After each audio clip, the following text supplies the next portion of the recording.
Well, good afternoon, everyone. Good afternoon, everyone. First of all, we want to say thank you for your patience. We usually start at 1 o'clock, but you need to know that all committees are busy this afternoon, and all of the senators have been assigned to give testimony or they have obligations all over the place. I want to thank you all for being patient this afternoon and waiting for us. But I also want to thank you all for being here this afternoon, because your presence sends a wonderful message.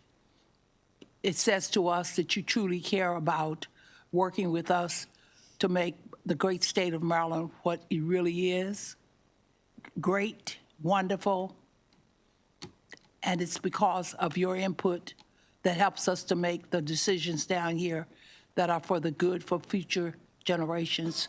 So I want to thank you all for being here this afternoon. And with that, we want to get started with our first item for consideration is Canal Place Preservation and Development Authority. And we're going to ask Ms. Deirdre Ritchie to please step up to the plate. Thank you, Senator. To present the DLS analysis, my name is Samuel Quist. Starting on the first page of the report, the fiscal 2026 budget for the Canal Place Preservation and Development Authority increases by approximately $61,000 to approximately $864,000. On page 2 of the analysis is the overview of agency spending. You can see that just under half of the budget, about 47%, covers personnel expenses. And then within the operating expenses, the largest category are contractual services for facilities maintenance. On page 3 of the report are the proposed budget changes. You can see here that personnel expenses increase by a total of $38,000 for salary increases and health insurance premiums. Other changes in the budget grow by a net total of $23,000, primarily due to increases in contractual services costs for facilities maintenance. On page 4 of the analysis is a summary of personnel data.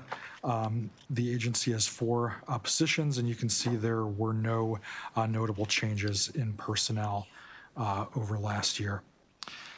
The key observation section of the analysis begins on page 5 and includes a discussion of recent developments in the River Park project. During the last year, the project continued its design and engineering and had a completion of a preliminary engineering study, as well as the selection of a project management firm to move the project forward. As a reminder, in the fiscal 2024 state capital budget, that project received $6 million in federal funds and $1.5 million in general funds. On page 9 of the analysis, to conclude, the DLS recommended action is to concur with the governor's allowance, and that concludes the DLS presentation. Thank you.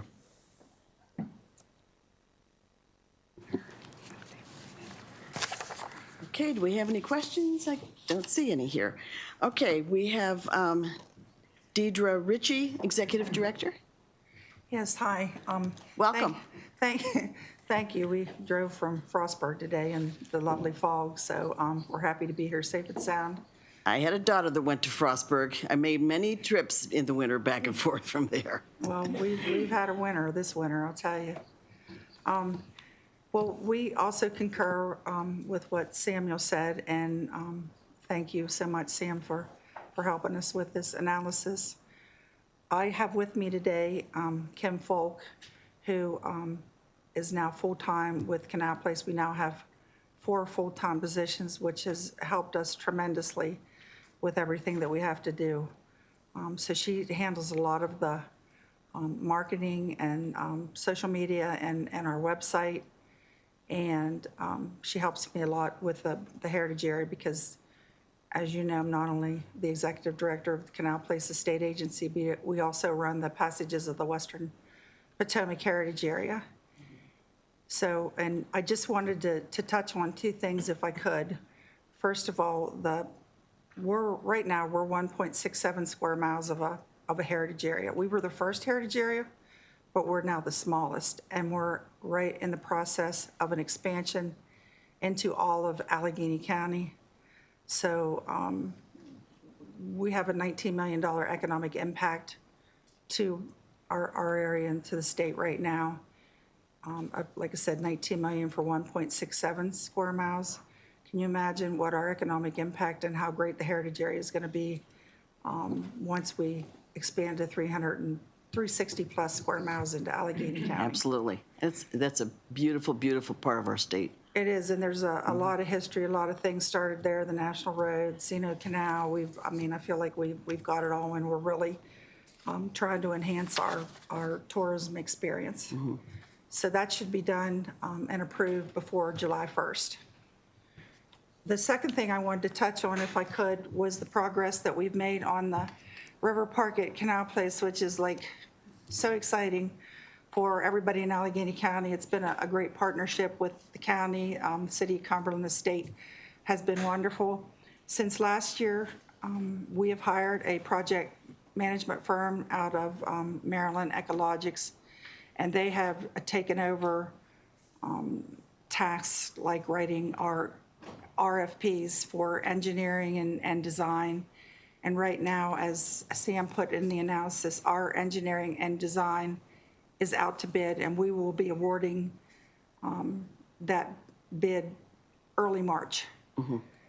So that's happening. We had an RFP out for sediment testing, but we have to re-advertise that for the dam removal in the Potomac River.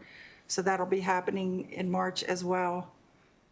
So for those that don't know too, our river park is supposed to bring in, we had an economic impact study done. It's supposed to bring in more than 1 million additional visitors to our county and surrounding area, and it's going to have an economic impact of over $41 million state and local. So the return on investment to the state and the county it's phenomenal. And it's a $28 million project. We have $10 million in funding sitting right now in our budget, and $8.5 million of that is grants that we've received. So we're very happy, and we're rolling right along. We've got more grant requests in, and hopefully by this time next year, they'll have started the construction for the physical part of the park.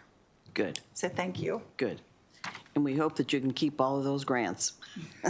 Our fingers are so much crossed. Yes, I mean, we are for everybody that gets these grants. This is probably the toughest budget year that I've had since I came to Annapolis, and we're just hoping we can hang on to every cent that we can hang on to. That's what we're working Absolutely. towards.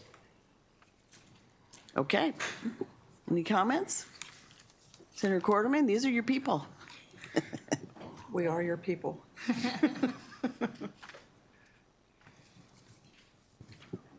Okay, unless Senator Quarterman has any comments, I think we're finished with this. Oh, that place? Yeah. Thank you for being here. Thank you for, we have to give you one of these buttons. We've got our buttons. Senator Bailey. I'll give the good senator just a moment, but I am, being the first heritage area, are you all involved in the planning and the 250th commission that's coming up? Absolutely. We're working with our partners in Allegheny County to utilize that funding, and mostly with the Allegheny County Historical Society. They're kind of taking the lead on all that, but we're going to help fund it and be part of it. We just got one in Southern Maryland, so we're very fortunate. We understand what that is, and I appreciate it. I know a couple years ago there was some communication issues Yes. out there. Has that all been worked out? Yes. Okay. I think everybody's clear on it. There's a little bit of funding that comes with it now, and we all understand the importance of it. Well, we greatly appreciate what you all do, and thank you for coming. Thank you for supporting us. No comments? Okay, All righty, thank you. I bet it was foggy. It was foggy here this morning. It's been foggy for there ever since Christmas. It's like, we hope Spring there'll is be on the way. Yeah, so they say. So they say. Okay, thank you so much. Thank you. We will move now to MHEC, the Student Financial Assistance. Dr. Rai is here. Sarah Baker is our what are we doing here? You've got two of them. We'll do the commission first. Commission first. Yes, thank you.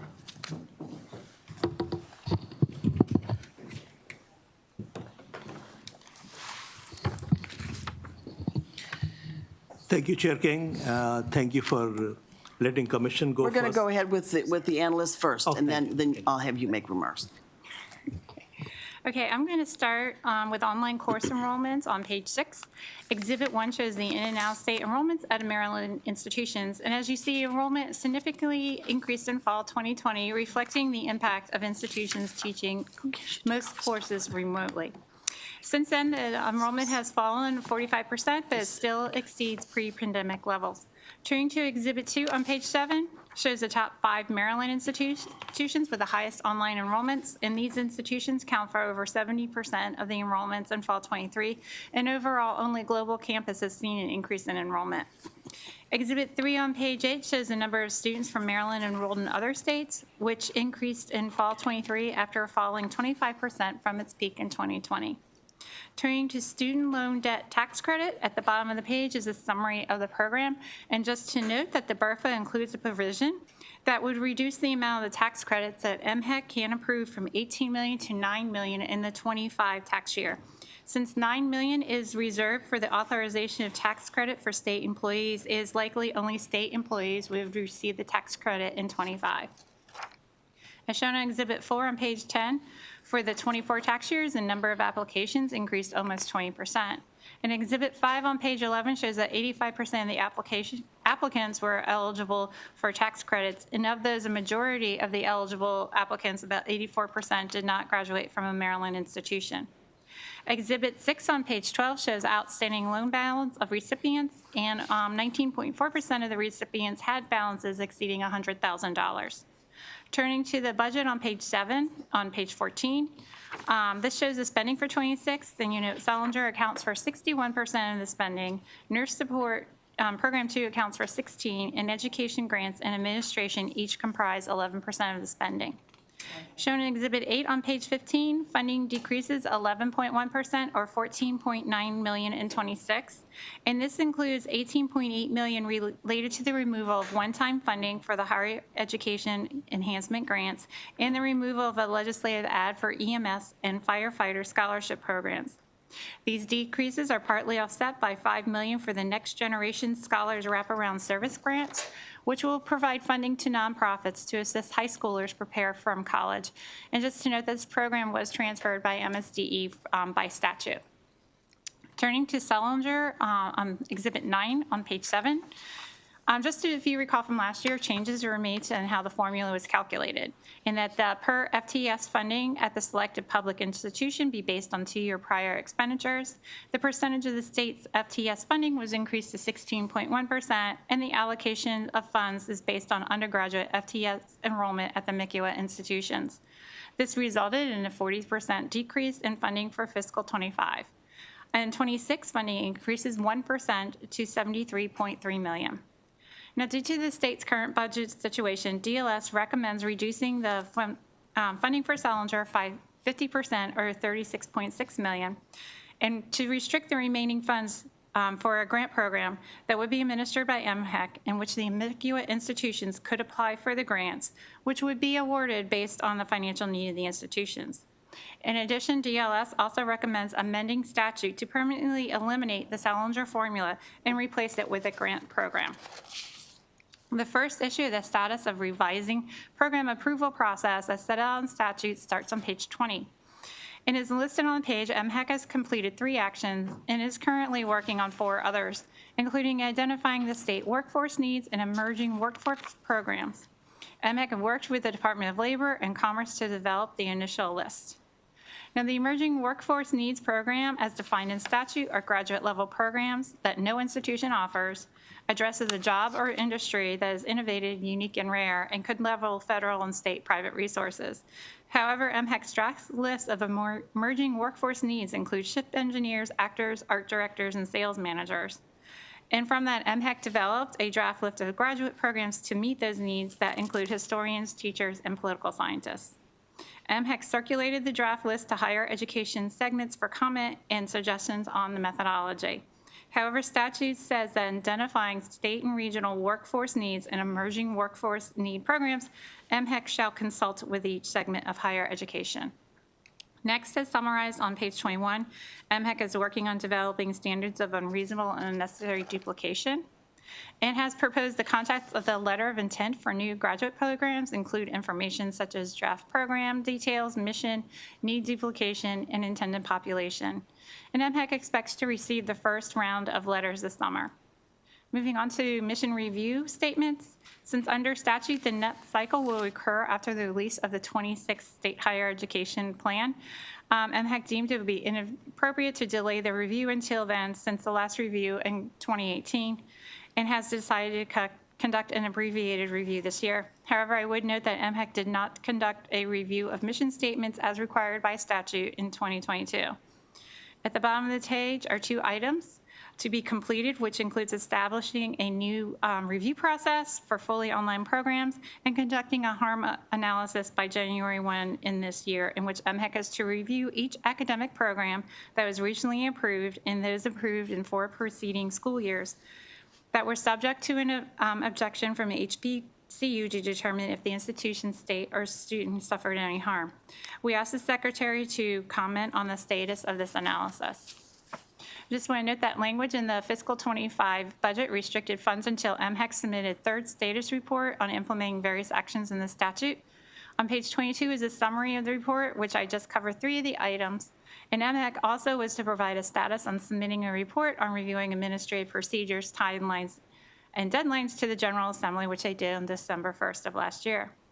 DLS has determined the report is in compliance with budget language and recommends that the $100,000 in withheld general funds be released. And if you all don't have any objections, then a letter will be processed to authorize the release of the funds. The last issue is Johns Hopkins financial aid related settlement, in which they settled a federal antitrust lawsuit for $18.5 million last month. The lawsuit was filed in 2020 and accused 17 highly selective institutions of illegally colluding to fix financial aid formulas and overcharging students. Institutions in the lawsuits were all members of the 568 Presidents Group, and which is named for the carve-out in the section of the Improving America's Schools Act of '94, which allowed institutions to discuss financial aid formulas with immunity from antitrust laws due to their need-blind status. Now, the plaintiffs argued that the institution did consider financial circumstances and made decisions based on family wealth and donation history or capacity, and that the admitted students on special interest lists who had substandard transcripts compared to the rest of the accepted class. Of the 17 defendants, 5 have not settled. The recommendations are on page 24. The first 2 related to reducing the Salinger formula by 50% and restrict the remaining funds to be used to provide a grant to the MICUA institution based on financial need, and the BRFA recommendation to amend the statute to eliminate the Salinger formula and establish a grant program. And that concludes my presentation. Good job, as always. Dr. Rai, welcome. You've been here a lot this year. Almost living here. I hope you can hear me. Senator King. Don't touch the button. Senator Quarterman. Thank you. Sarah, I appreciate you reiterating that. I just want to make sure, the recommendation is to eliminate the Salinger formula. Formula, That's what I yes. heard from you. Yes, okay. Correct. All right. I'm sure we'll hear from you guys now, so. Thank you. Thank you again, and good afternoon, Chair King and committee members. For record, I'm Sanjay Rai, Secretary for Maryland Higher Education, and it's a pleasure to be back here again, Senator King, in front of you. It's always a pleasure to talk about your support to higher education and the work that all our institutions are doing to advance our state economically and also provide opportunities to our residents. We all know that the state of Maryland is undergoing budgetary constraint, and we realize that adjustments will have to be made to meet Moore Miller administration's goal to grow our economy, apply a fiscally responsible strategy, and invest in our core priorities. Still, the proposed FY 2026 budget invests significantly in higher education, providing funding to continue the transformative work underway across our state. The budget allows the system of post-secondary education to fulfill its mission of helping to meet the talent needs of our state by addressing key areas such as workforce shortages and technological changes while contributing to a thriving economy in our state. I'll share some of the highlights from Governor's proposed budget. MHAC and other areas of higher education will receive over $858 million in funding, representing a 2.3% increase in funding. The Maryland Higher Education Commission receives over $13 million in total funds for general administration of the agency. This will help MHAC to oversee higher education, continuing to advance the Moore Miller Estate Plan's priorities, particularly Priority 2, education, and Priority 4, jobs. Execute important initiatives like developing and implementing the post-2025 goals for higher education, developing a new state plan for post-secondary education, continuing to make improvements in state financial aid programs, and other important higher education initiatives. MHAC has recently added two very important senior positions. The first is the Deputy Secretary. This position is responsible for working to meet the priorities of the Moore Miller Estate Plan, developing and implementing the post-2025 goals for higher education, and rewriting the Maryland Estate Plan for post-secondary education, in addition to other important initiatives for the agency and the state. The second position is Chief of Staff. It's not a new position, it's a realigned position. This position will be responsible for managing and administrating all grants at MHAC, along with supporting the Secretary, Deputy Secretary, and senior leadership of MHAC with priorities and initiatives. The governor has allocated a record-breaking $138 million in state funding to the Howard B. Rawlings Educational Excellence Awards program, which supports students with the greatest level of financial need. This is an increase over 21% in funding over the last year's budget. The Office of Student Financial Aid is in the process of procuring and implementing a new modern financial aid management system to replace the now obsolete MD-CAP system. The new system will be accessible on all mobile devices and provide streamlined access to information pertaining to state financial aid programs. The MHAC budget also contains $73.3 million for a Joseph A. Sillinger program, which provides unrestricted state funds to independent nonprofit institutions for higher education. I like to add that these institutions are an important part for higher education fabric in our state. They contribute significantly to student success, access, and also workforce development, especially in the areas like teaching. Can I ask you a question, Dr. Rai? Yes. Where you're talking about the new system will be accessible on all mobile devices and provide streamlined access to information pertaining to state financial aid programs. If I am a senior in high school and I am looking at going to a community college, how do I know about that? Excuse me, can you repeat the question? If I'm a senior in high school and looking at possibly going to a community college for next year, how do I know about this? How about this state scholarship? It talks about this system will be accessible on all mobile devices and provide streamlined access. I'm just wondering how our seniors know about it. So Maryland Higher Education Commission works with all the LEAs, especially the financial aid and counselors at those that high schools. We provide continuous information to them. We work with community colleges, financial aid and admission folks. They have information about these scholarships. The problem that we see now is that when the students go to apply, and on our technology platform, they get disheartened because it's very difficult to go through the technology that Yes. exists. And they That's need, what I'm trying to get at. Yeah. And I can't tell you how many, especially for the community colleges, how many kids call me up like the day before classes start and say, well, I'm trying to sign up for classes and I don't know how to do this and I don't know what I'm doing. I'm just trying to find a simplified way for kids to know before the day of classes starting that how they can get there. so I must admit that this impact our students, especially students from low-income first-generation students who do not have support to Right. go through, Right. Significantly difficult processes and systems that have been created in higher education, including at MHAC. And the system that we use now is 20 years old. It's very difficult to manage.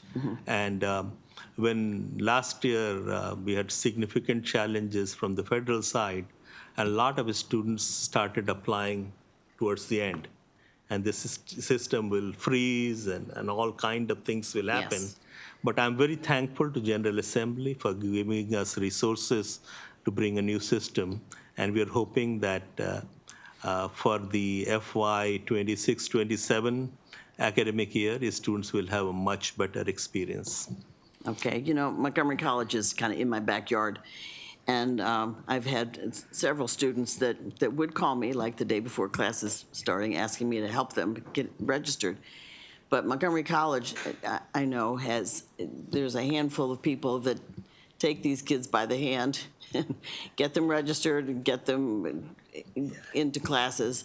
I wish there was a way to do that process when they're in high school, and I haven't figured out how to solve that problem yet because I know the counselors are swamped with just trying to get kids graduated from high school and get other kids lined up for classes for the next year. But it seems to me like there should be a simpler way. And we just, especially in my district, I have so many students that don't have any parental support at home. And if they don't have that one person, it's really, really hard for them to just get excited about going to school. So Yeah. I'd love to work together with you on however we can solve that problem. Yeah, I appreciate that your observations, they're all accurate. One thing is financial aid process and the user experience on Maryland Higher Education Commission side. The other is registering for classes, admission, things that happen at institutional basis. And there's an opportunity for improvement on both sides. Sure. We are doing the MHAC side. We'll continue to work with institutions also. See, the idea is that a student's journey from home to classroom should be easier. We should not Yes. be using all their energy in that journey. Leave their energy for classes and experience in academic experience and learning the subject matter and completing their degree. I think that's where we would like to go. You'll hear more about these types of initiatives that we'll be bringing on, and we'll be very happy to work with you on the specific issues as well. Okay, thank you. Thank you.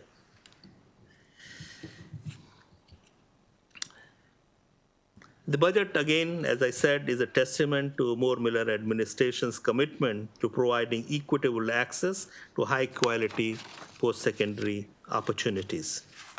At this time, again, I will say this, that Maryland has made great strides in expanding educational opportunity, but there is more work, but there's much more work that needs to be done, and you rightfully pointed that out, Chair King. Again, strengthening financial aid programs, closing achievement gaps, and you talked about one barrier how to get the students in classes, and that results in significant achievement gaps. We will share data with you on 2025 goals that were set in 2013 in population attainment. We see a lot of progress towards that 55% goal, but we see a lot of achievement gap again in the data as it exists today. Aligning higher education with workforce needs, we see shortages of teachers, nurses, cybersecurity professionals, so we will be working in those fields, and also supporting lifelong learning. We can ensure that Maryland remains a national leader in higher education and economic mobility. I urge you all to continue prioritizing investments in post-secondary education, support policies that remove barriers to student success. Thank you again for your time, and I'm happy to answer questions. Thank you. The only thing that I would add, Dr. Rai, it's been kind of, I've heard it in some, not going to name any names, I've heard it in some speeches recently that all you need is a 2-year education, that you can get really good jobs and 2-year education. And that is probably true for some kids. But I really firmly believe that they need at least 4 years and more of education if we are going to survive the financial conditions we're in right now and move ahead to what the future looks like. I strongly encourage kids to get at least a 4-year education and would hope that you all will back me on that. Yes, again, as you know, Chair King, we have a very diverse economy. Yes. And about 53% of our good jobs require undergraduate degree. But there's another fact that's also, I think we need to pay attention to. Large number of our students, thousands just in Montgomery County, after high school graduates who are not able to seek any post-secondary education. So the idea is that how can we get these students in short-term programs that give entry-level skills in areas where we have a lot of jobs, so they get certificates, but again, stackable credentials. Right. How those certificate and skills can lead to an associate degree and eventually an undergraduate degree. So I think we have to break it down for at least a certain segment of our students. Otherwise, We have to make it attainable for them Yes, somehow. yes. You know, so many of the kids, and I go to the high schools pretty often, I just like to talk to them to see what they're thinking about. And so many of them, number one, come from families that can't afford anything. And so they feel from a very early age that they'll never get to obtain that. And somehow we have to turn that around. And I've really, for a lot of my scholarships where I used to give $1,000, now I'm giving like a full ride to Montgomery College just to give them that hope that they can make it. And I've got some really good success stories doing that. But we also have to start talking to them in elementary school about higher education. And when I walk through the elementary schools and the middle schools, even in the high schools, if you look through the hallways, you don't see anything about higher education. And we need to be talking about it from the time they're in elementary school so that they know that that is the path they're going to take. So it's not a surprise. And I know that everybody's snowed under with counseling in the elementary schools and all that kind of thing, but I just think it needs to be part of the plan or part of the education process. The kids need to know they're not just going to finish in high school, that they've got to continue. We have to find some way to do that anyway. I worry about that all the time. no, thank you for those observations, and let me assure you, from Maryland Higher Education Commission's point of view, we are exactly working on those issues. We have to make sure that education, higher education, post-secondary education is accessible to as many residents as possible. Absolutely. And I know there are lots of scholarships that never even get called for, that are just left out there. In fact, I was talking to what's the scholarship group from Montgomery County Public Schools? They've got Josh Rails has a $10 million scholarship program, and they can't get kids to apply for the scholarships, which is just amazing to me. So somehow we've got to connect the dots and get these kids scholarships so they can move on to higher education. Thank you. Okay? No more comments, questions? Thank you, Dr. Ryan. We have, Go ahead. sorry, we have responses to the issues that were raised in the Okay. analysis. Emily? Sure. Good afternoon. I'm Emily Dow. I'm the Assistant Secretary for Academic Affairs. I'll start with the first request on page 21. The Secretary should comment on the status of the harm analysis report. We are in the... Microphone over, Oh. so you're talking right Yeah, into it. Thank you. There we go. Can There you you hear go. me now? Thank you. Thank you. Should I repeat any of that? you're good. Okay. Thank you. We are in the early stages of drafting this report. It's due September 1st. This initial report will define harm in 3 ways: harm to the HBCU, harm to the state, or harm to the student. Metrics will likely include enrollment trends, particularly disproportionate drops or increases in enrollment, market share, for example, a redistribution of students from HBCUs to non-HBCUs, shifts in funding allocations, program viability and sustainability, for example, faculty shifts and accreditation, graduation and completion rates, and the economic impact of a specific program.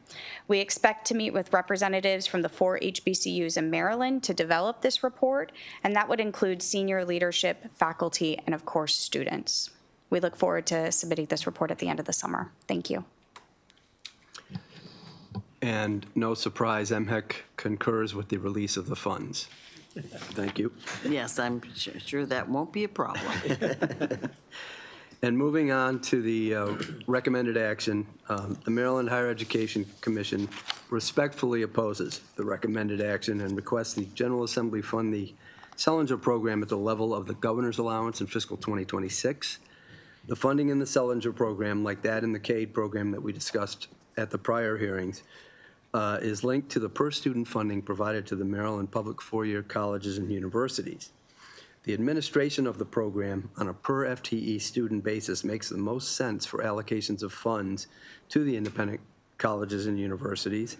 It ensures some consistency for all segments and also for the institutions in their ability to accurately budget from year to year. On the other hand, the administration of this grant program comes with no additional resources and is based on the financial need of the institution, which MHEC does not have the resources or expertise to evaluate at this time. The analysis would be extensive and burdensome for MHEC to administer and raises several questions on what will financial need be based, how will the grant be administered, will colleges and universities have to apply for funding by demonstrating through data and other information that they are more financially needy than the other institutions?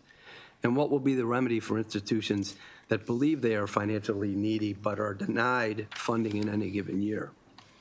Keeping the allocation of the Sellinger funds through a per FTE calculation for each independent institution remains objectively,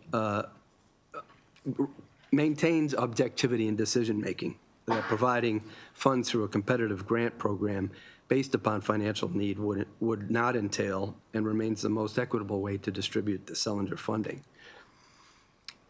In our Aid to Community Colleges hearing, you heard about the comprehensive study of the CADE formula. And as part of the analysis, they noted the linkage of the to the state's public four-year institutions provided a predictable and stable funding structure and integration into the modern, or into a broader education system. Ultimately, they defined 6 key considerations to weigh for future changes to the CADE funding formula, none of which were the financial need of the institutions. The concluding consideration of the DLS analysis was to build upon metrics that are easy to collect, access, and analyze. Unfortunately, the relative needs of independent colleges are not easily ascertained, and MHEC would encounter challenges collecting, assessing, and analyzing an institution's financial need. Sellinger funding is provided as an unrestricted grant to the colleges and universities, and the institutions can use the funds to pay for various expenditures in their operating budgets. However, as you can see in Exhibit 1 in our testimony, the main use of the funds over the years has been to provide student financial assistance to Maryland students. Over the past 4 years, or past 5 years, between 2020 and 2024, the institutions have provided almost 89% of Sellinger funding in institutional financial assistance. This has provided a wider choice of for Maryland students in making their decision on where they want to attend and pursue their higher education goals in Maryland. Finally, the tie in the Sellinger program to the public four-year segments has provided a strong relationship among all segments of higher education, and this unique allocation in Sellinger funding for higher education leads to greater cohesiveness and collaboration among all of Maryland's higher education segments. And it's for these reasons that Maryland would respectfully request that the General Assembly reject this recommendation and fund the Sellinger program based at the level of the governor's allowance for this fiscal year. Thank you. Thank you. I think you know that I think since I came to the legislature, I've fought for Sellinger funding and CADE funding, and the situation, the financial situation the state is in this year is about the toughest budget situation that I've ever seen, and seems like every day it gets a little tighter and a little bit worse. And just understand that all of us and the whole legislature is we're gonna make the best of this and make the best decisions that we can possibly make.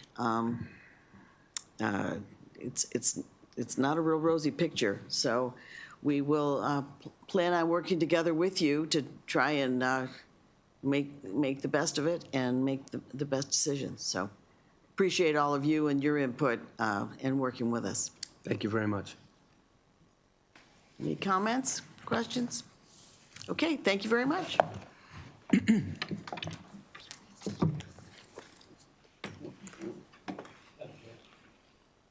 Senator Corderman. Just real quick, I want to recognize Dr. Klauber came here today from the Hagerstown Community College and brought some students with him as well here today. Oh, If you great. want to stand up Want real to quick. stand up? They're here for the Advocacy Day. I told them to stop by and say hello, so. Great, thank you for coming. Senator Benson, they're from Hagerstown.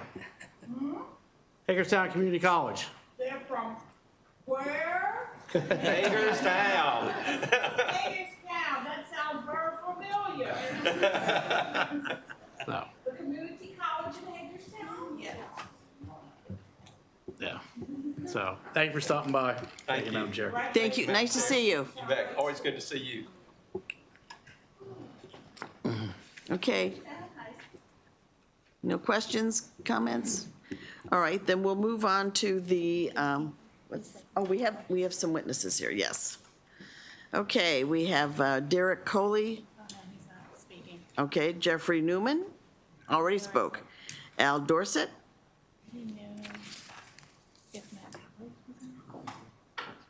Anthony Reiner. Matt Powers, are you speaking? You're not on the list, but come on up. Let's see. Madam Chair, I know we signed up. I have three of my presidents with me Okay. here today. This is Maria Harris Tilden.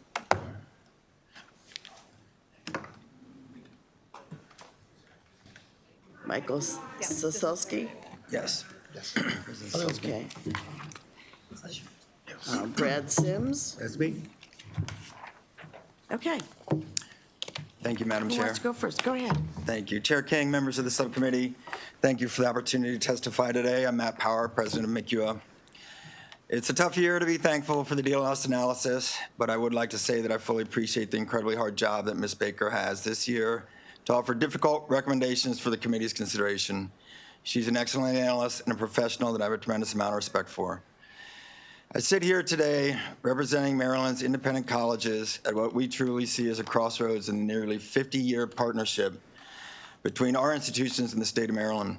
Our institutions work with our 2- and 4-year public institutions across the state. And as an association, we work with the other segments of higher education, MHEC, the administration, and all of you year-round, helping to develop policies and legislation that benefit students, employers, and communities in Maryland to further the policies and goals of the executive and legislative branches.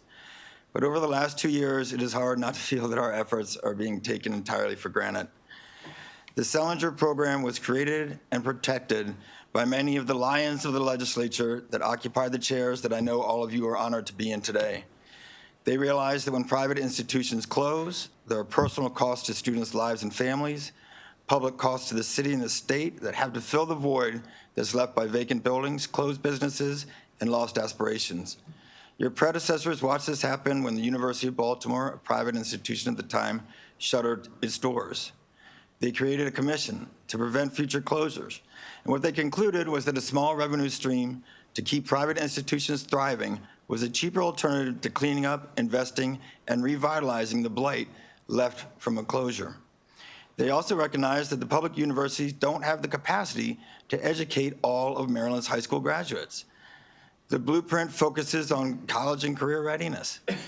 Where are all these high school graduates going to go without our schools? The answer is they're going to go out of state. And we already lose 2 high school graduates for every one that we import in the state of Maryland. We recognize that the DLS recommendation is simply that, a recommendation, but we also suffered a 50% reduction last year. Were this reduction be taken, our sector, the one with the smallest slice of the pie by orders of magnitude, will suffer a 73% reduction over the last 2 years, while cumulatively over the same time period, all the others have grown. At that point, it would truly seem naive for our campus presidents to believe that we have anything that resembled a true partnership with the state of Maryland. We recognize that no one is going to be spared this year and offer to do our fair share. The key word there being fair. 2 years of 50% reductions to our funding seems like an indication that the state of Maryland is actively encouraging our demise, and nothing could be more disheartening, particularly for us with this body where history and partnership have meant so much. We implore you to outright reject the DLS recommendation and recognize the commitment that our institutions have made for centuries to the betterment of Marylanders, legislators, and the communities that our campuses are an integral part of. I thank you, and I ask you to listen closely to our presidents to hear about the experiences taking place across their campuses. Thank you. And as I said before, we're ready, willing, and able to work with you. We've got to work through this together. Go ahead. Chair King, members of the subcommittee, my name is Mike Sosalski, and I'm the president of Washington College in beautiful Chestertown, Maryland, on the Eastern Shore. It really is a privilege to be able to come and speak to you today about such an important issue. I'm sure you're aware that not only is Washington College the second oldest institution of higher education in the state, we're also the largest employer in Kent County and one of the largest on the Eastern Shore, with over $75 million of annual economic impact. Outside of, well, pardon me, I do want to again thank you for this opportunity to speak to you about this incredibly important issue, because as Matt Power just indicated, this is a significant watershed moment for higher education in Maryland and in the country. Outside of the issues that we face here in the state of Maryland, I doubt that any of you would disagree with me when I say that higher education is absolutely under assault nationally. We feel it as institutions, but more importantly, we see it every day in the faces of our students. They don't know if they'll be able to receive their federal student loans next fall. They don't know if they'll be able to receive their funding from the state of Maryland through the Sellinger Grant as well. Our students are living in fear and scared about their ability to continue their educations. As the president of an historic institution in this state, and one with experience in multiple other states, I can tell you that Maryland's higher education system, as it has been, is envied throughout the country for the collaboration between the independent colleges and our public 4-year and 2-year institutions. The formulas for funding that the General Assembly put in place are in fact the reason that that collaboration works as well as it does. But recently it seems that the notion of a small funding stream to support a diversity of higher ed choices is under attack in our state. 42 states in the United States fund their private colleges and universities to some degree. Currently, Maryland ranks 11th in that group with respect to the percentage of higher education funding that the state grants to private institutions. We rank behind Pennsylvania, North Carolina, New Jersey, and Virginia, our neighbors in the Mid-Atlantic region. It's why we lose 2 Maryland high school graduates to every 1 that we import into our state. And yet we seem to continually ask ourselves how we can grow and create the workforce that Maryland employers are looking for while letting our homegrown talent flee the state. If the DLS recommendation is taken, Maryland will rank not 11th, but 21st in the nation in terms of its support for private higher education, behind states like Tennessee, Georgia, and Alabama. Private colleges closed at the rate of 1 per week in the first half of 2024. I implore you to read the article in the MICUA testimony about the closure of Wells College as an example in Aurora, New York. We're not speaking in hyperbolic terms when we say that without a healthy partnership with the state, many of us, in fact, fear for our long-term future. And some of us in MICUA fear for our short-term futures as well. The state's partnership with its independent colleges has been so strong for so long that to have it ripped out with back-to-back yearly reductions of 50% would be nothing less of financially devastating.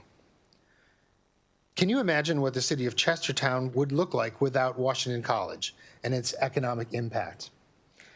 I don't like to do that, but I have to these days. I have to try to imagine it. We've been your partner for centuries, 243 years.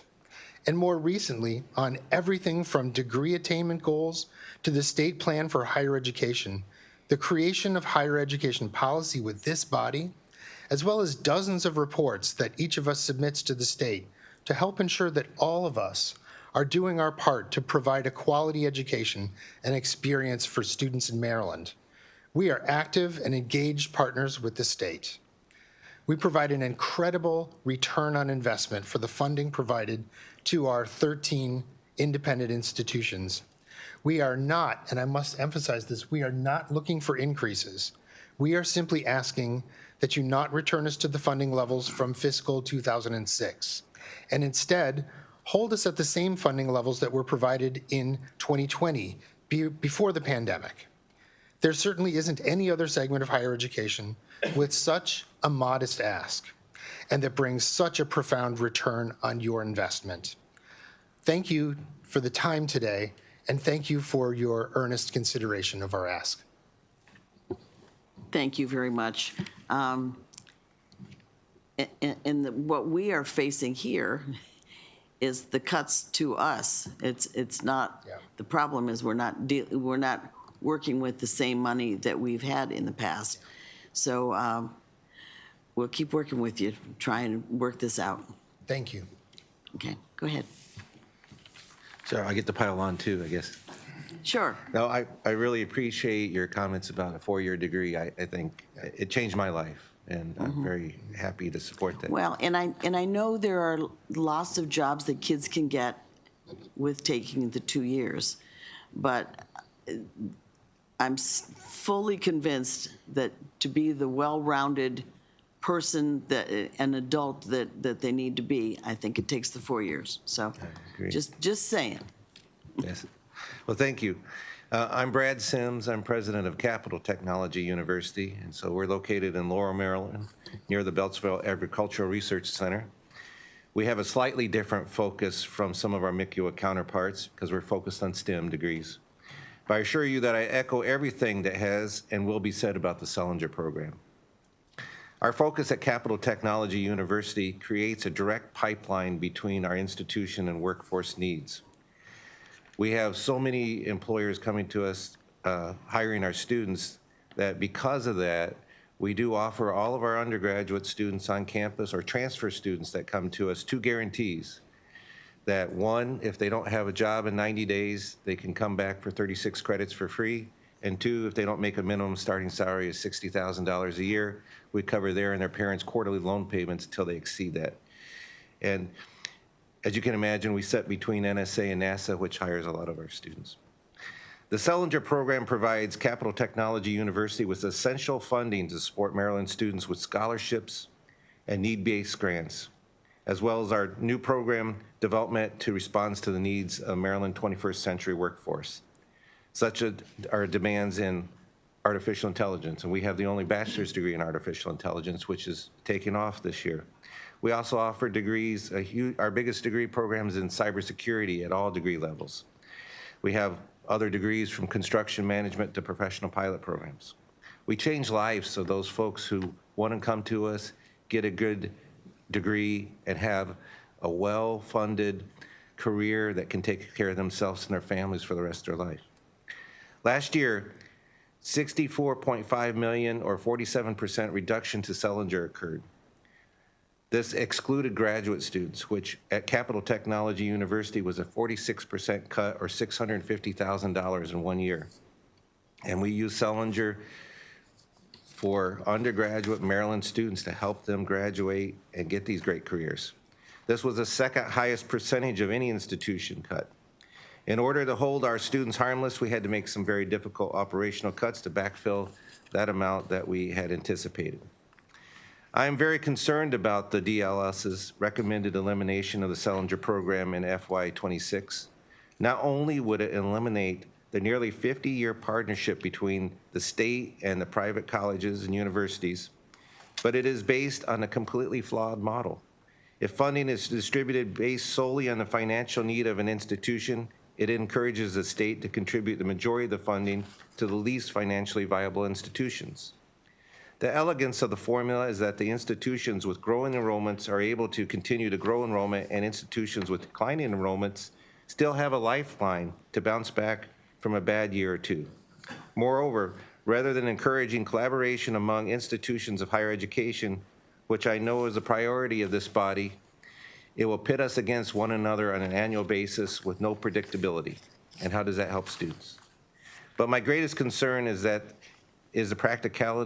practically infeasible for an entity to accurately gauge the relative health of one institution versus another. To fully gauge the health of one institution requires dozens of metrics. It simply isn't reasonable to ask our Higher Education Commission to become a credit rating agency, a bond rating agency, a real estate appraiser, an actuary, and a forensic accountant. In conclusion, I urge you to reject the DLS recommendation and fully fund the Selinger program in alignment with the governor's allowance. And as a result of the Selinger program, Marylanders have greater access, greater choice, and greater opportunities to colleges and universities across the state. Thank you.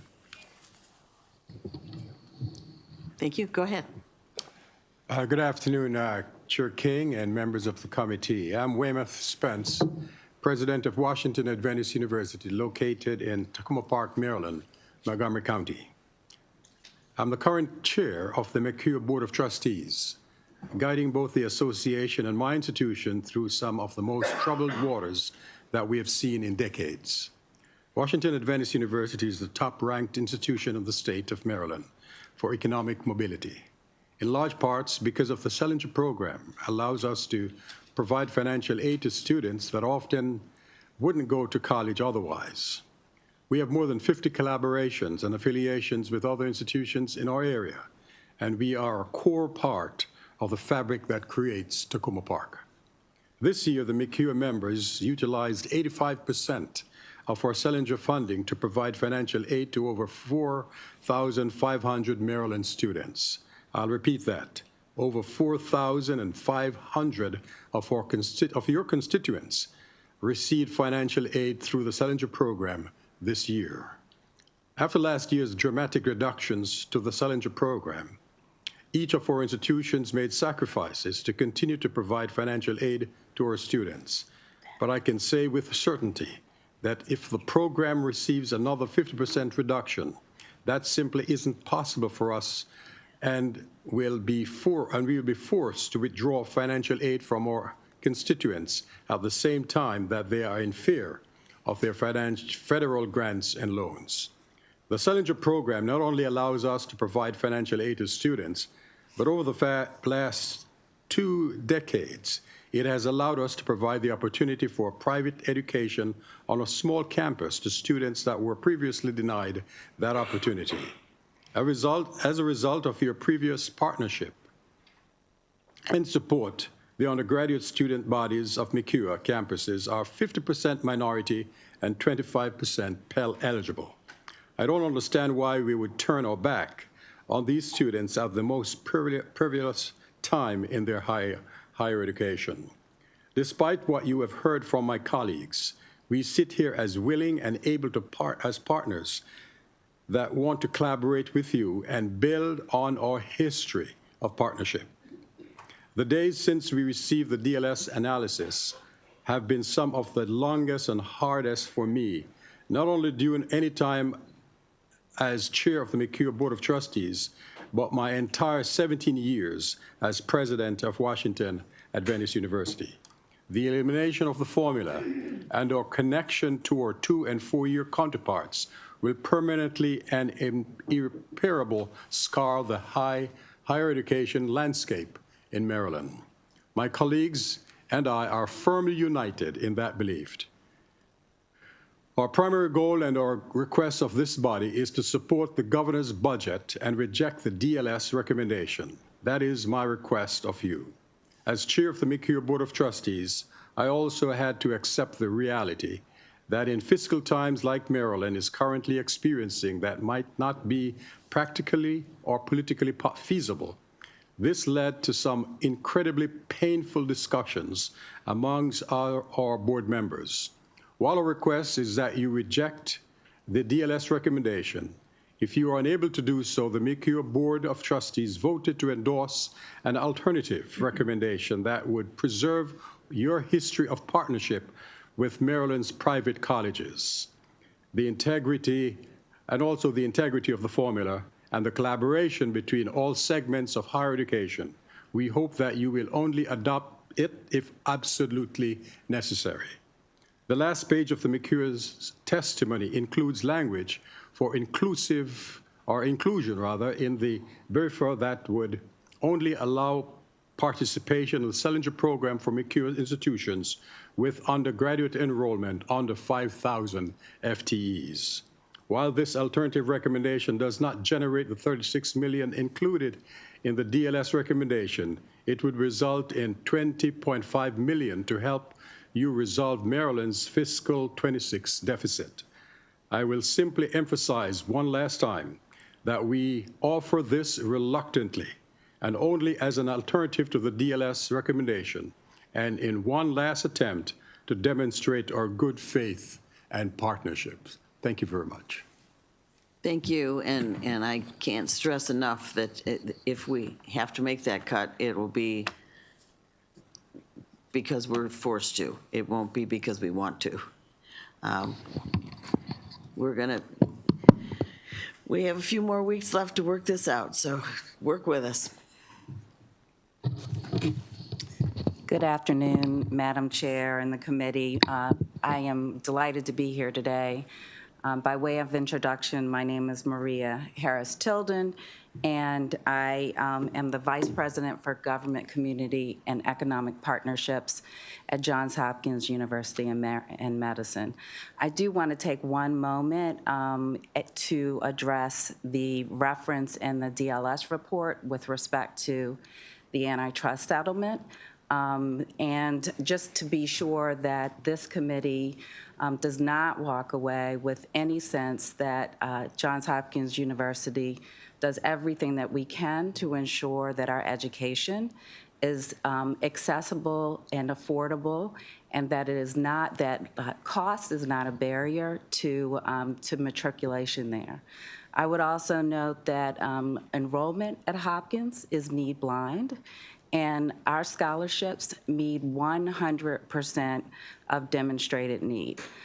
It's really important for folks to know that. We pride ourselves on our financial accessibility and look forward to following up with this committee with more information regarding that lawsuit and providing a little bit more context. As you are experiencing firsthand, We at Hopkins are in the throes of a period of uncertainty. Higher education institutions across the state, as you have heard from our colleagues, including Johns Hopkins, are struggling to navigate the extraordinary impacts of recent changes in federal policy on our mission and, most importantly, on our campuses, impacting our students. For decades, Salinger funds have made a Hopkins education affordable, allowing us to offer more competitive aid packages that often are the difference between these students remaining in the state of Maryland or taking their talents elsewhere. We're delighted to share that this year, 335 undergraduates at Johns Hopkins University from Maryland received Salinger scholarships, of which 32% are first-generation scholars, 45% are Pell Grant eligible, with 19 Maryland counties represented.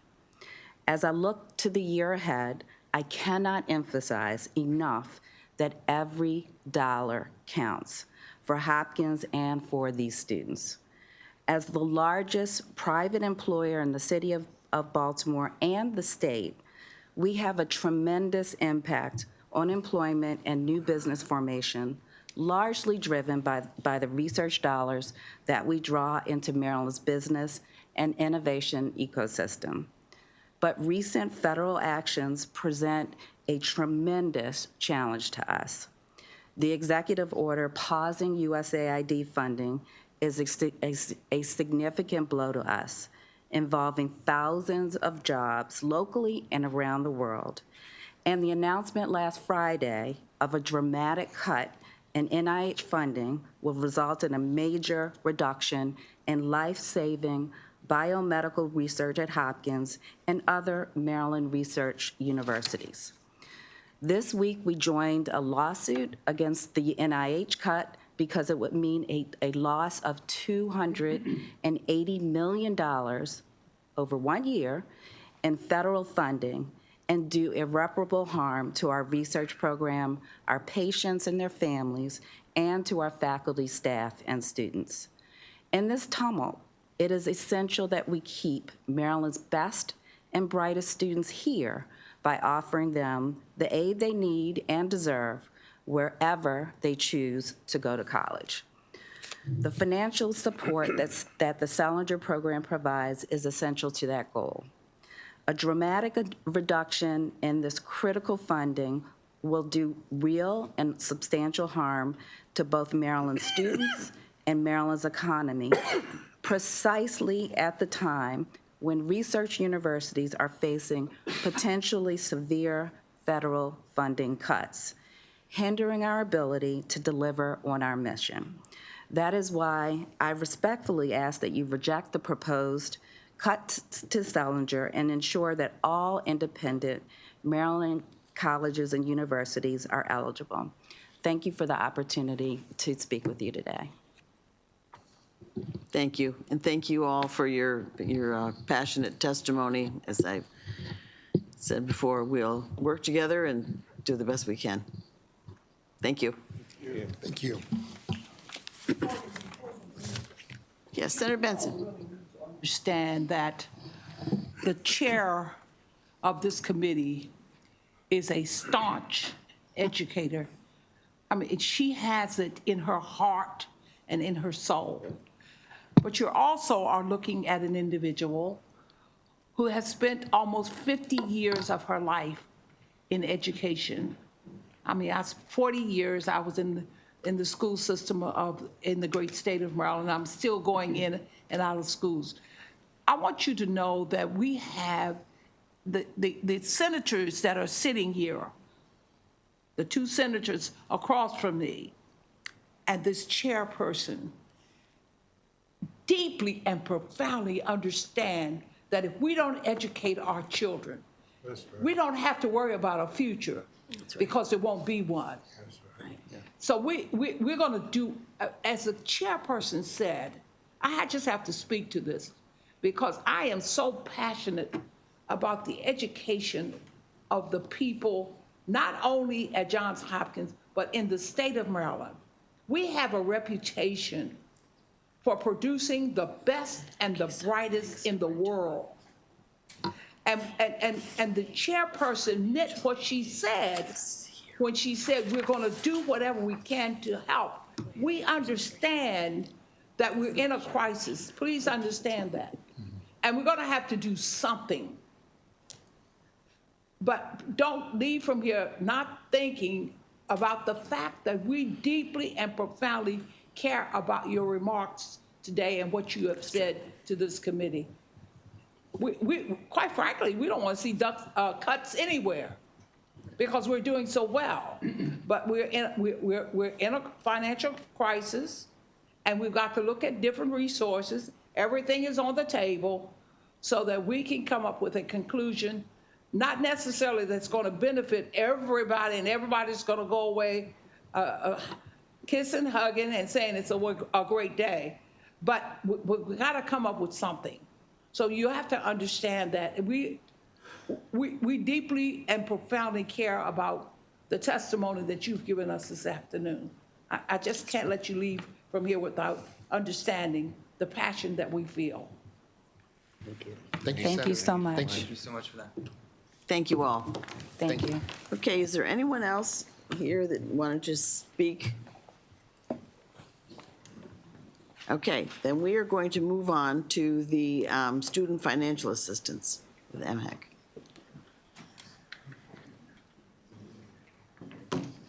Micah, welcome back.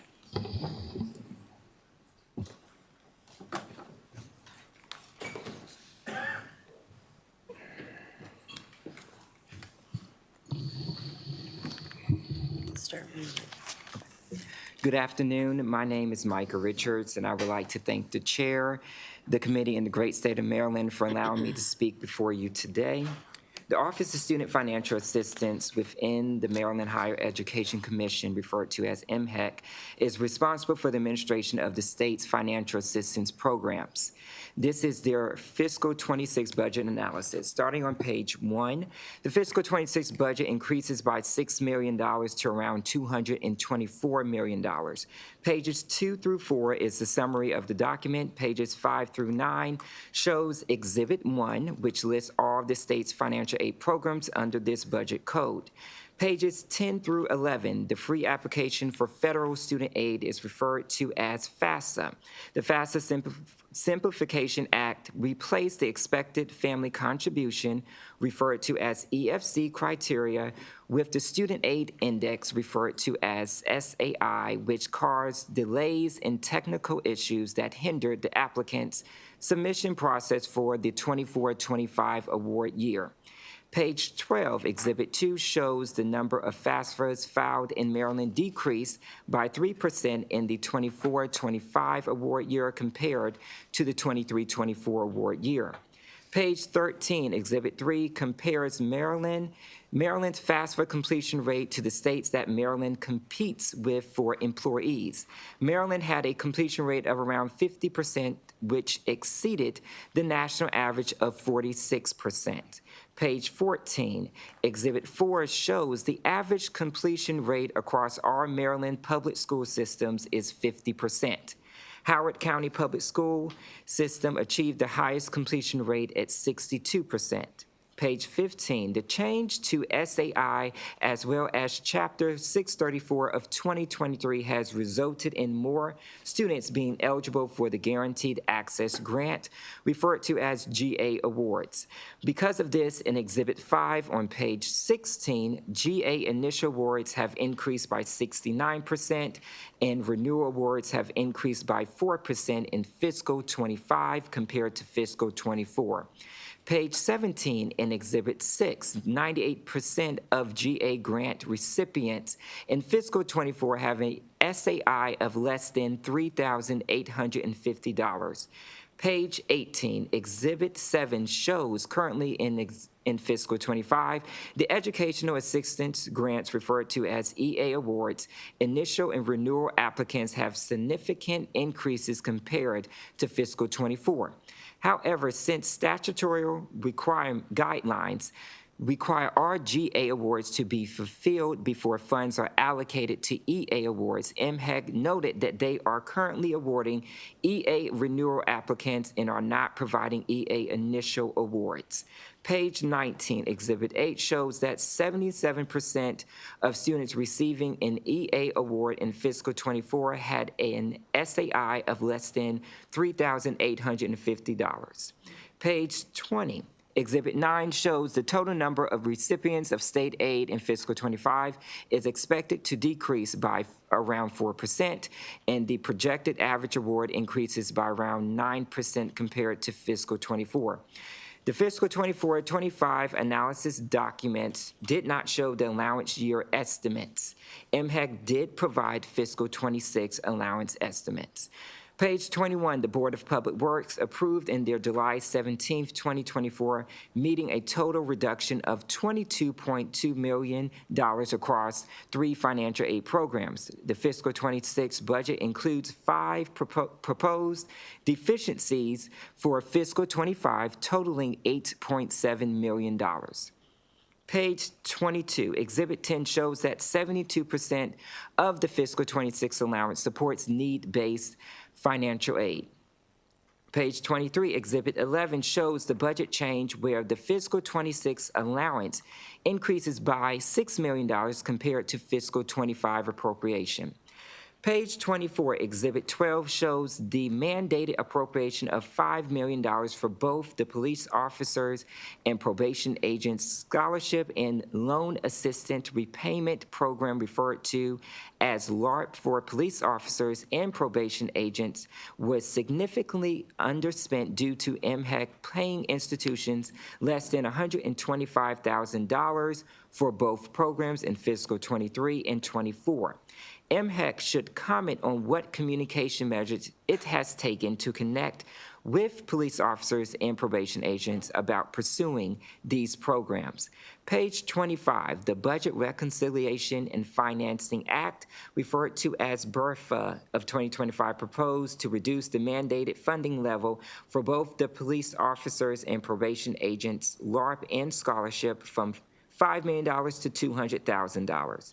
Page 26 through 27, Exhibit 13 shows that since fiscal '22, MHEC has experienced significant amounts of underspending of scholarship funds in certain programs compared to the level of appropriation, which has led to significant transfers into and a higher than typical closing balance for the need-based student financial assistance fund. Page 28, MHEC should comment on the potential for surveying the applicants on the scholarship process, including the financial aid portal, reasons for declining scholarships, and reasons for neither accepting nor declining awards. Chapter 101 of 2023 added $5 million for the Nancy Graysmith Teachers Scholars Award.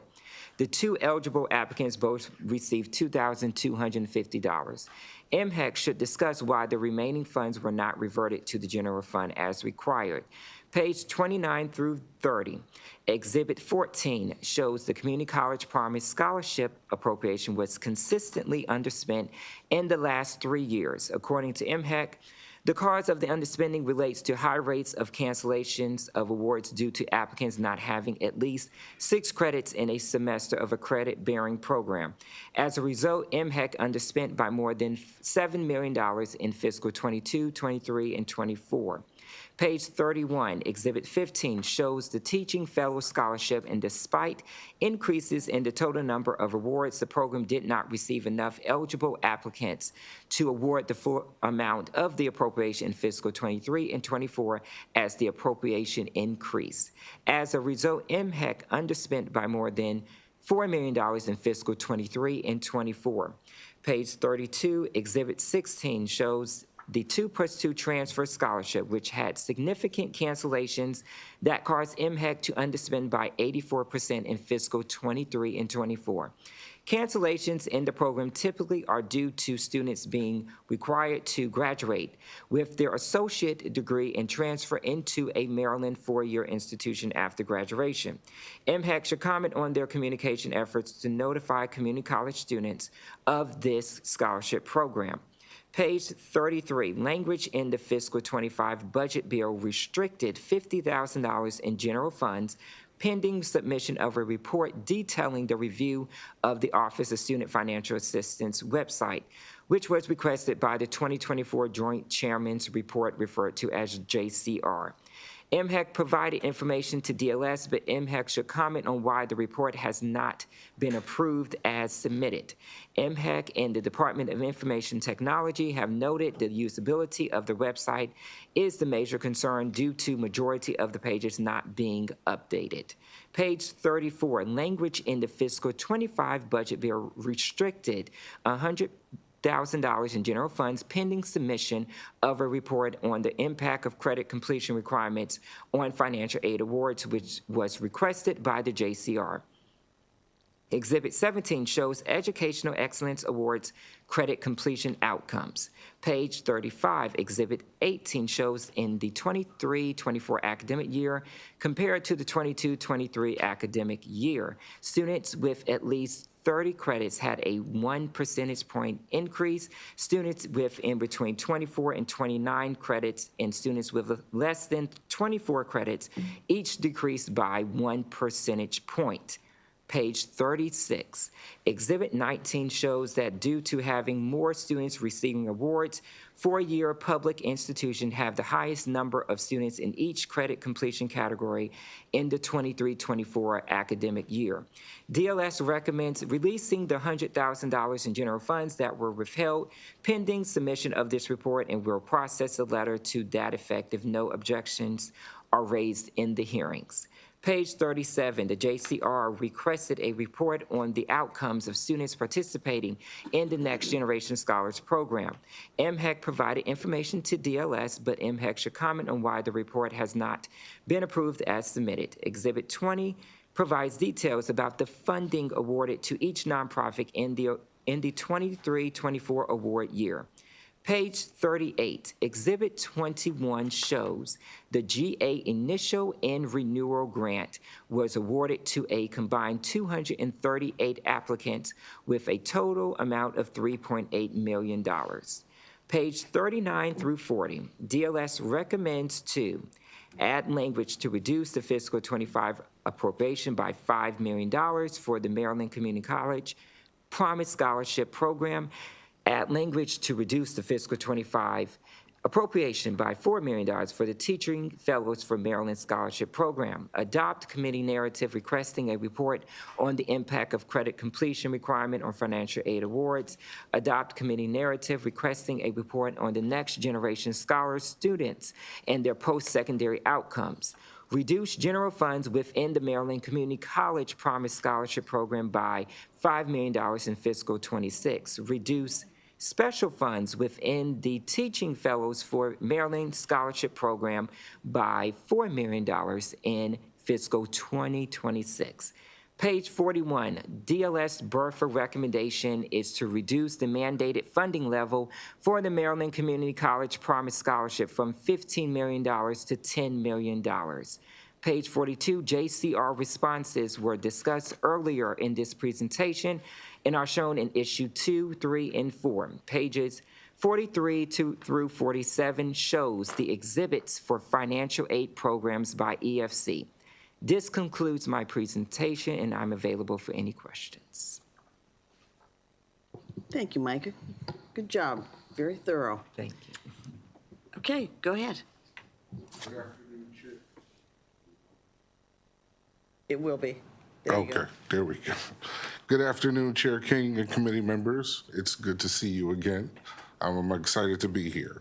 My name is Al Dorsett, and I have the honor of representing MHEC as the Executive Director of the Office of Student Financial Assistance. Chair King, I would like to share a few key points regarding continuing work underway in MHEC's Office of Student Financial Aid. Over the past year, the Office of Student Financial Aid has implemented several significant improvements to enhance the financial aid process for students and families. And while we've made those improvements, there is still a lot of work for us to do. Looking at every day just how we can improve the access to student financial assistance for students. Redesigning state financial aid principle guide to state policymaking identifies 4 principles offered as guideposts for state policy leaders, other interested parties seeking to adjust, modify, or in some cases make full changes to state financial aid policies and programs. The 4 principles are student-centered, and when we look at student-centered, we look at the students as primary beneficiaries. What are those needs of those students? As we talk about updating the website, MHEC is currently working with Do It because financial aid literally goes at 2 years parallel at the same time, updating our website to have information for both years. So we're working heavily with Do It and waiting on them to create the structure for us so that we can put that information in. We've already have the information ready. It's really just looking for Do It to have it there. But that's one part of the access for students.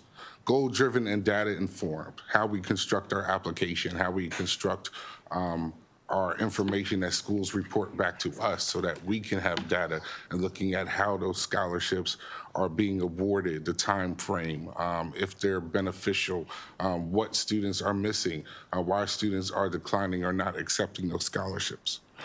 Timely and flexible, looking at our scholarship programs, the aspect that right now with our current system, an application for a scholarship program cannot be open for 2 years at the same time. And it's never been that way. But looking at it needs to be, and how do we get it that way? Working with the vendor or hopefully with the new system that we can have those functions so that students will be able to apply for not only the scholarship for this year, but for next year at the same point in time. And broadly inclusive, as an educational delivery models and enrollment options available to students become more varied, a program should adapt to allow more select options designed to meet their needs. For instance, with the Teaching Fellow Scholarship, we noticed within our regulations that we identified part-time as 6 credits, when part-time is anywhere from 1 to 9 credit or 1 to 11 credits.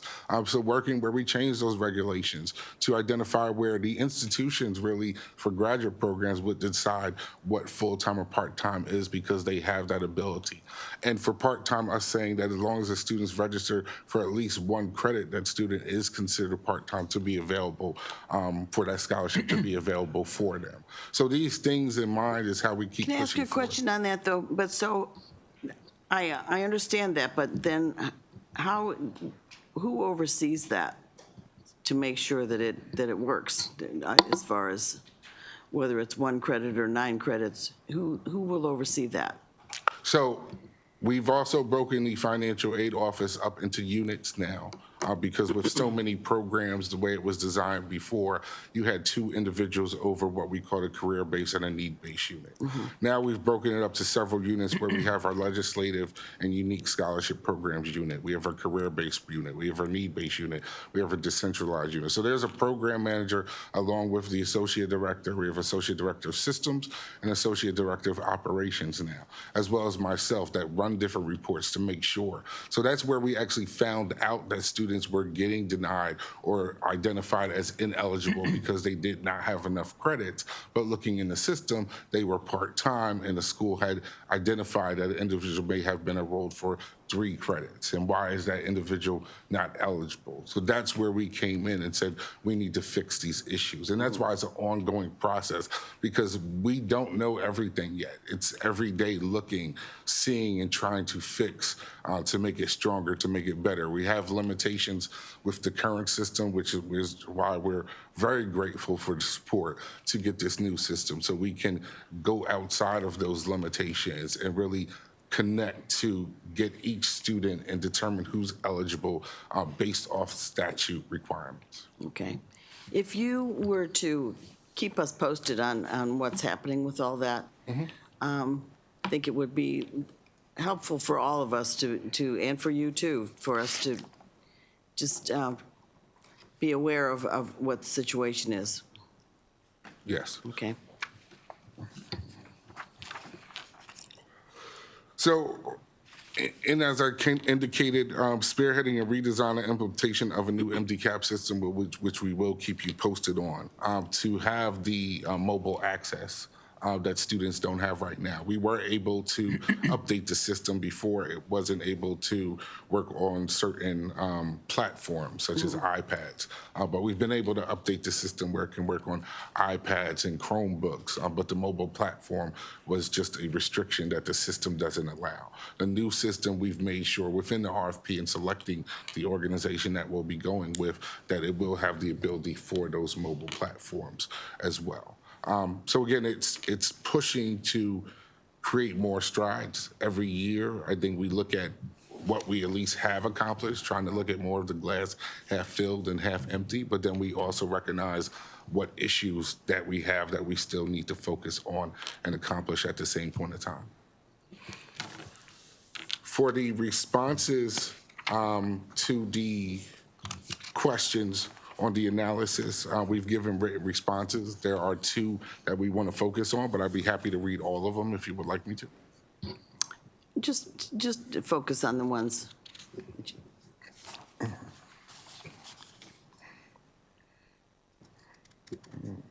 Which one was the funding? Just for example, if you, where you mentioned the Grasmick awards were under spent, where did the money go that was left that was underspent? For the Grasmick program? Yeah. That we reverted, that we put into the need-based student financial assistance fund. That was through us working with DBM at the time, and it was identified that we should put the money in the need-based student financial assistance fund. However, that was incorrect. So we discovered it was incorrect. We weren't able to turn it around with the GAD quickly enough to do in fiscal '24, but we're doing it this fiscal year. Okay, We're getting so the that money isn't going to be lost anyway? Right, correct. It's coming back. Okay. For the Promise Scholarship, MHEC respectfully opposes the reduction of the Promise Scholarship. The Promise Scholarship has expanded, as many of you know, to part-time students as of last year, as well as with the push for the internships and the certificates and apprenticeships, and the schools now having the Promise under them as a decentralized programs. Schools have already shown that they've spent almost $9 million of that dollars and are expecting to spend it all. So MHEC really kind of asks that we wait at least for 2 years to see how schools do before we make any reductions to that program, just because of the changes. The $4 million that was underspent, we still have that? Yeah, so that goes into the need-based program, which can be utilized for other need-based programs in the next fiscal year if need be. Okay. Okay. And then for the teaching fellows, MHEC did not want to support it, but we understand the budget restrictions that the state is going through. And based off what's being spent in the teaching fellows currently, although MHEC is still pushing and promoting the teaching fellows. We're working with MSDE now. We're working with the nonprofit agencies to really push and let individuals know about the teaching fellows. There is room enough in there, even with the reduction, that we can have money to spend as we get more students. So that's why MHEC did not oppose that. Okay. Okay. Senator Benson. You all have the $9 million. One is for teaching fellows, and the other has to do with the Community College Promise Scholarship Program. From what I see here, for the Promise Program, that the reason why they're taking that money back is that it has not been properly, that there are schools and that students and people who don't know that much about it. It has not been properly advertised. Am I correct on that? And then the second has to do with the teaching fellows. You know, I'm telling you all, we're having a tremendous problem with teacher shortage. I'm just trying to figure out, you all have they've already given you the money. I'm just worried here on page 40 that it's on the list, Madam Chair, to be taken back. I'm worried about that. I think that sends up a real red flag. I mean, we should We should be jumping, skipping, and hopping and running like wild people to get this money spent. We don't want them to take it back. I'm worried about that. Yeah. Very worried. Yeah, I really appreciate those observations, Senator. On Promise Scholarship, when it was created for community college students, but the requirements were such that the students have to be full-time, and majority of community college students are But it seems part. the way this thing reads is that the public relations from y'all's office has not been available to the schools and to the community that this money is there. Yeah. Am I correct on that? I think for Promise Scholarship, awareness about the scholarship was there, but the requirements of a scholarship was such that a large number of students from community colleges were not eligible for the scholarship. So last year we brought a bill to amend those requirements to include part-time students, and also community colleges have a large number of non-credit students. So last year bill allowed us to give scholarship to part-time students and also students who are in non-credit certificate license programs. As a result, this year, out of $15 million, $8.5 million have already been awarded to students. And we still have a spring semester coming.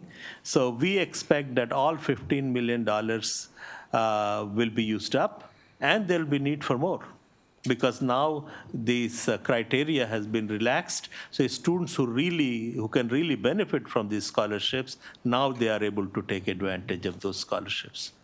So the teaching fellows. Yes. A tremendous problem in the state of Maryland is the teacher shortage. So how are you all working with the Maryland Department of Education? Yeah. This money has got to be spent, you all. Yes. We can't let this money go. We're talking about the need for teachers. I mean, you all have begun to talk about how you were going to utilize that $4 million.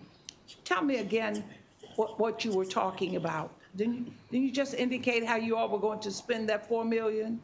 So the push is to work with MSDE, which we've already been doing. We've been working with the nonprofit agencies as well to really push out the Promise Scholarship. We've already indicated that even for the upcoming 25-26 year, the Promise Scholarship is going to open, the Teaching Fellow Scholarship is going to open up April 15th. We've given out a one-pager to many nonprofits indicating what the requirements for the program are, so they can actually work with students to get started, students to start writing their essays, preparing what documents needed to apply for the scholarship program. And also we will we'll understand and seek other amendments to students. A large number of teachers, we believe, will come from alternate certifications. Folks who already have degrees in other areas, how to bring them into our classroom. So a short-term alternate certificates and making sure those students or those teachers also have opportunity to use these funds. As you know, currently there are about 6,000 conditionally certified teachers in Maryland. And we want to make sure we provide them an accelerated pathway to alternate certification. And in the next few years, MSDE expects 10 to 15,000 teachers. So these funds will be available for those who already have degrees but not certification. A lot of things are changing in our environment. Folks who are now available for different reasons, whether they are in federal agencies and others, providing them an option of second career as a teacher and using their experience, life experiences from other areas will be tremendously beneficial to us, and we expect these funds can go a long way. Senator Bailey. Thank you, Madam Chair. I just wanted to clarify a couple of things. When you talked about the Promise Scholarship and the way that legislation changed last year, how did you advertise that to the community colleges and MSDE, how did you, and you, I think you said that you did a one-pager to the nonprofits.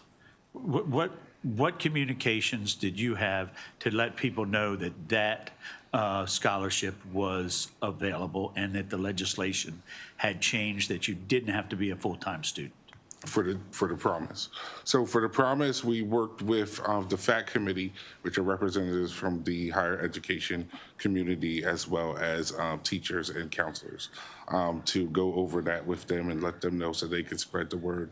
We also did a mass communication out to Marylanders through our Gov network. We worked with MSDE, where we worked with all of the LEAs. They have meetings with the supervisors, LEAs, I believe they are. So they have monthly meetings with them where we went over that and the eligibility.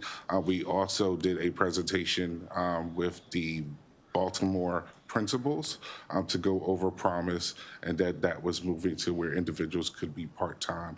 And then there were several key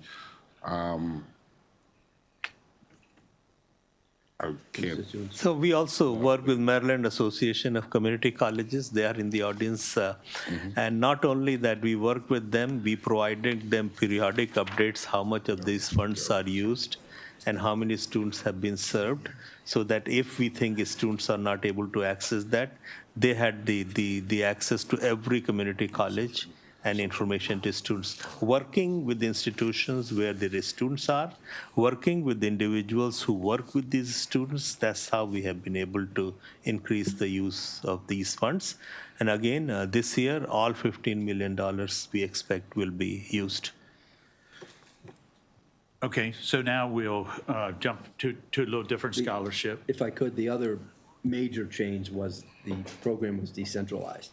So we just gave the funding to the colleges to award themselves instead of us awarding it. But you communicated that? Yes. Oh, yeah. Yes. Okay. So from MHAC, Senator Will Smith had a bill last year, Senate Bill 1101, that went into place, and it was it dealt with the police scholarships, right? And it did the exact same thing that the Promise Scholarship did. It said you could go to any community college. You could take any number of classes. What communications did your office have with police departments? So we, let me just get my glasses, I'm sorry. So we met with the governor's office and to discuss outreach with the Fraternal Order of Police, the Department of Corrections, Maryland State Police, and Natural Resources Police. And when did you do that? That was in November 2023. Because of our police officer scholarship as well. Not the new bill, but.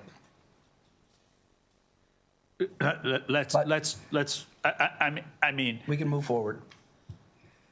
Right. I mean, if we want to go back to just a blatant disregard for what the original thing did, I'm fine to discuss that with you. No. But I think that it would be better for everybody involved that we just start from this last year when everything changed. Okay. So in December 2024, we updated our website and sent a Gov delivery notice to over 120,000 stakeholders and posted on social media via. So here's my question. Okay. When did the law change and become effective dealing with the police officer scholarship? Al? It was passed during the 24 legislation, so it became effective July. July 1st, 2025? It was an emergency bill, right? So that means the day that the governor signed the bill. April. Right.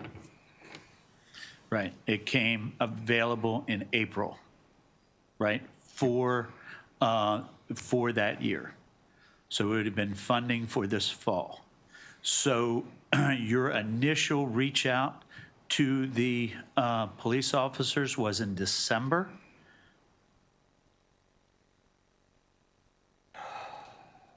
I mean, I'd just like to know why we went through an entire semester when for our constituents, right? And I just want to understand, I mean, you know, when we went through the police accountability entire legislative process that we did here in Maryland, we found out, right, that people who had a 4-year degree that were police officers across the nation received half as many complaints for excessive force as police officers that had a high school diploma, right?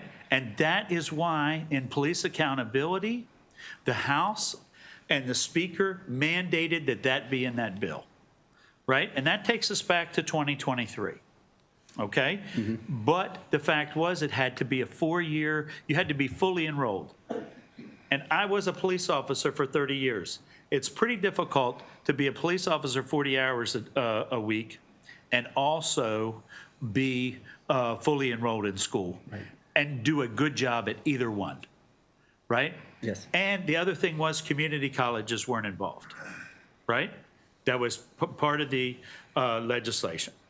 So Senator Smith and I changed that last year. We made it our initiative. I don't know if you understand how embarrassing it is for us to be the speakers in September at the National FOP conference where they wanted us to talk about this, and we show up there and we bring your website up and it says it's not available.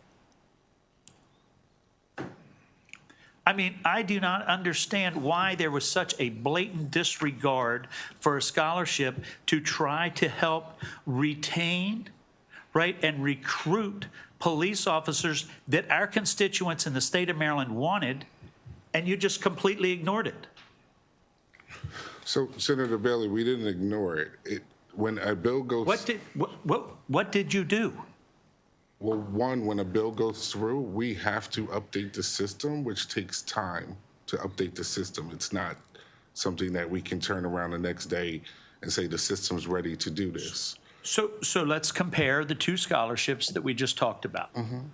We had $15 million for the Promise Scholarship. That legislation changed last year, the same time as the scholarship for the police. And if I'm not mistaken, you said almost $9 million has been used in this semester, and you didn't even update your website or communicate with anybody until December of this year, after the semester was already gone. For the Promise, we didn't communicate? No, what I'm trying to compare the two. The Promise you clearly did. Right, so the Promise, when the bill went through, we had to go through. It was a decentralized program. Because it was a decentralized program, we updated the website and we gave it to the community colleges. We didn't have to change the system because it was a decentralized program. With the police officer scholarship, we have to update the application. We have to update the rules within the application and the system. We have to test it to make sure that it works correctly so that it can be available to individuals, that they don't get a rejection, that they get everything properly. So that's why it takes more time within the system to make those changes. Would you find that it was all interesting that when I logged on last fall to try to see if I could get it, I wasn't even eligible to apply for the scholarship in 23, that the website had never been created to apply for the original scholarship? It was available for the 23-24 academic year. We have 2 individuals that received a scholarship for 23-24. And yes, I'm aware of that. They did not go through your website. They had to, sir. They went through, I mean, log on the website and put the information in. I have one of the individuals that was there at the FOP. He stood up and he went through the whole process exactly how he did it, right? And he was like, I just don't understand why we're getting no assistance. And the chiefs and all the people from the police departments they do nothing about it, right? And now as a result, right, when we try to generate funds and put them here to be utilized, and then we don't use them, of course, if you don't use the funds are gone. And now we're down to $200,000 in a fund that might help us retrain, recruit, retain officers, and then be able also to say, hey, we've got the highest quality police officers that exist in the United States. And I just don't understand why there is such a lack of accountability when we talk about this. So I don't think there's a lack of accountability because I myself feel very accountable for my office. Every day we're pushing and working to manage all the programs that we have and get them out as soon as possible. When the system has issues, I'm on the phone with the vendor on the weekends, I'm on the phone with the vendor at night to push to get our programs out. I want to ask you to please provide me with any of your communications that you have where you were trying to push the police officer scholarship so we could have gotten it online for last fall. Sure, yes. Senator Bailey, I'm going to suggest that we take this offline for the MHEC to work with you on this and to get back to us and report back on. I appreciate it. I'm sorry to belabor the point, but I would like to continue on accountability just a little bit. Okay, that's fine. Right? We do a lot with senatorial and delegate scholarships, right? And there was a letter that came out this September, right, that said, hey, you all, there's some accounting, we've been working, we're going to give you additional money, right? And it came out for the 24-25 scholarship program. And it said you could apply the scholarships to the 24-25 year, right? Which meant you could apply them if you didn't in fact award a scholarship, right? That would have been the only time, because it came out the middle of September. So it was already in the middle of the year. So we can't make an adjustment at that point in time. We could only make an adjustment if we had failed to give a scholarship. Is that not correct? No, you could have made an adjustment. We have senators that are still making adjustments that are asking to increase a student's award even now. Okay, and we'll follow up with that with you online with that. Also, Al, could you address why September? Why that information went into September? Yes. Why not earlier? Can you explain what happened, how we were able to reconcile the funds, and when we, the timing, why September? Sure. So we heard you last year. We pushed to get the allocations out early. We're working on the allocations now, even for the senators, since the budget has, the proposed budget has came out. We got the money out. Our DBM, working with our Director of Finance, discovered funds that had been accumulating.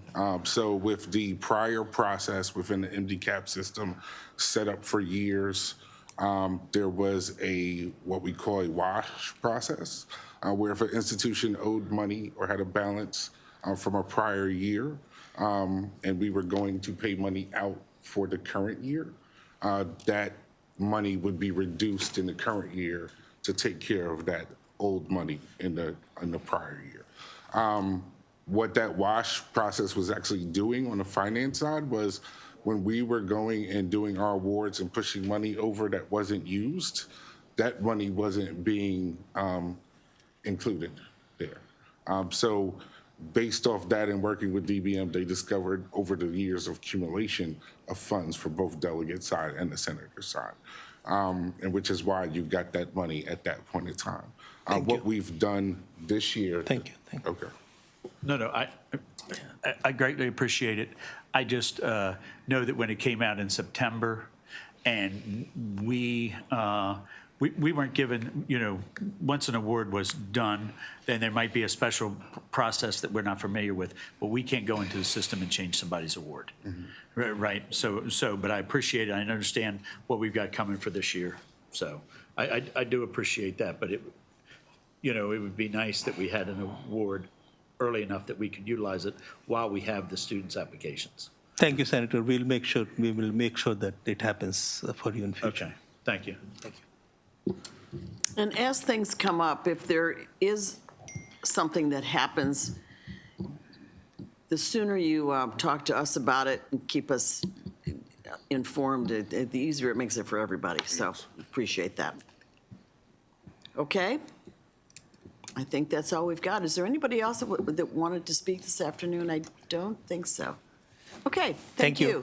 Thank you.